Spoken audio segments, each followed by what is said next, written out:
नमस्ते। इस वीडियो में हम कक्षा 8 के एक 5 दिवसीय प्रोजेक्ट विद्यालय के सभागार की सजावट के बारे में जानेंगे। ये प्रोजेक्ट बिहार बोर्ड के गणित पाठ्यक्रम के अध्याय 5 वर्ग और वर्गमूल और अध्याय 6 घन और घनमूल पर आधारित है। इस गतिविधि में छात्र वर्गमूल और घनमूल की गणना का उपयोग करके विद्यालय के सभागार को सजाने की योजना बनाते हैं। छात्र किनारी सजावट के लिए परिपूर्ण वर्ग की पहचान करके उपयुक्त दीवार चुनते हैं और मंच पर सजावट के लिए 3 घनों का एक सेट बनाते हैं। वे ये तय करते हैं कि दीवार की लंबाई चौड़ाई बराबर है या नहीं और इस आधार पर वर्गमूल निकालते हैं। मंच पर 3 सीढ़ी जैसे घनों की सजावट के लिए वे घनमूल की मदद से घनों का माप तय करते हैं। पूरे प्रोजेक्ट में छात्र योजना बनाना, गणना करना, टीम के साथ काम करना और अपने विचार प्रस्तुत करना जैसे 21वीं सदी के कौशल सीखते हैं। इस परियोजना का प्रमुख प्रश्न है, हम वर्ग और घन का उपयोग करके विद्यालय के सभागार को कैसे सजा सकते हैं? इस प्रोजेक्ट को कक्षा में 5 दिन और घर पर 4 दिन में पूरा किया जा सकता है।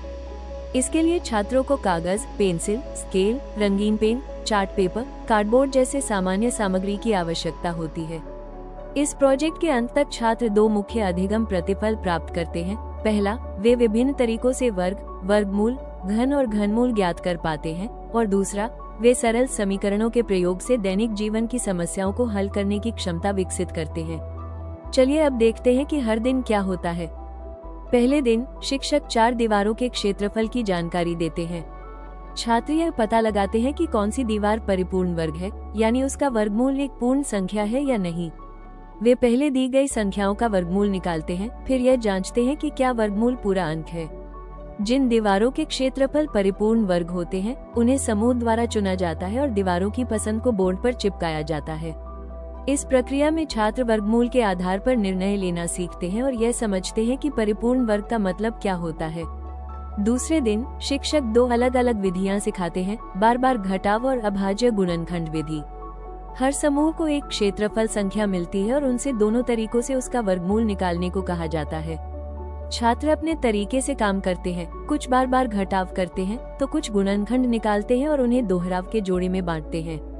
इस दिन का फोकस इस बात पर होता है कि छात्र किस तरीके को अधिक उपयोगी मानते हैं और वे ये सोचते हैं कि गणना करते समय कौन सी विधि तेज और स्पष्ट है। तीसरे दिन छात्र एक सीढ़ीनुमा घन मॉडल बनाना शुरू करते हैं। इस मॉडल की हर सीढ़ी एक घन होती है, छोटी, बड़ी और सबसे बड़ी। शिक्षक समझाते हैं कि घन क्या होता है, जिसकी लंबाई, चौड़ाई और ऊंचाई बराबर होती है। छात्रों को केवल 1 सेमी घनों का उपयोग करना है। तो अब सवाल है, हर सीढ़ी के लिए कितने घन लगेंगे? वे सबसे छोटी सीढ़ी से अनुमान लगाना शुरू करते हैं। उदाहरण के रूप में शिक्षक 2 × 2 × 2 = 8 बताते हैं और समझाते हैं कि परिपूर्ण घन कैसे बनते हैं। इसके बाद पूरी कक्षा मिलकर एक घन से 10 घन तक की घन संख्या तालिका बनाती है। हर समूह को कुछ संख्या काट दिए जाते हैं और वे जांचते हैं कि कौन सी संख्याएं परिपूर्ण घन हैं और उनका घनमूल क्या है। फिर एक छोटा खेल खेला जाता है, जिसमें शिक्षक कोई संख्या बोलते हैं और छात्र उसका घन करने पर आने वाला अंतिम अंक बताने की कोशिश करते हैं। चौथे दिन अब छात्र यह पता लगाते हैं कि मध्यम, बड़ी और आधार, सबसे बड़ी सीढ़ी के लिए कितने 1 सेमी घन लगेंगे। वे घनमूल निकालना सीखते हैं अभाज्य गुणनखंड की मदद से। शिक्षक 512 का उदाहरण देते हैं और बताते हैं कि गुणनखंडों को 3-3 के समूह में कैसे बांटा जाता है। हर समूह को कुछ संख्याएं दी जाती हैं और वे अभाज्य गुणनखंड करके ये जांचते हैं कि कौन सी संख्या परिपूर्ण घन है और उसका घनमूल क्या है।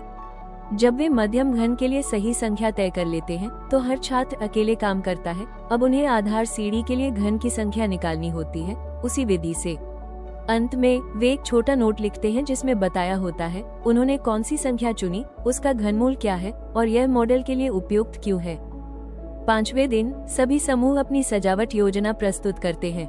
वे बताते हैं कि कौन सी दीवार क्यों चुनी गई, उसका वर्गमूल कैसे निकाला गया और उन्होंने कौन से घन चुने और क्यों। हर प्रस्तुति में छात्र अपने निर्णय के पीछे की गणना और सोच को साझा करते हैं। प्रस्तुति के बाद कक्षा में वोटिंग होती है। सभी छात्रों को वोटिंग पर्ची दी जाती है और उन्हें तय करना होता है कि किस समूह की योजना सबसे सटीक, गणनात्मक रूप से सही और आकर्षक थी। अंत में शिक्षक ये चर्चा कराते हैं कि कैसे वर्ग और घन का ज्ञान स्कूल की दीवारों से बाहर असली दुनिया में भी उपयोगी है। इस प्रोजेक्ट के अंत में छात्र यह अनुभव करते हैं कि वर्ग और घन केवल संख्याएं नहीं, बल्कि सोचने और निर्णय लेने के औजार हैं। वे गणित को एक रचनात्मक उपकरण के रूप में देखते हैं, जिससे वे योजना बना सकते हैं, वस्तुएं बना सकते हैं और अपने विचार प्रस्तुत कर सकते हैं। विद्यालय के सभागार की सजावट केवल एक गतिविधि नहीं, बल्कि गणित के वास्तविक जीवन से जुड़ने की एक खिड़की है।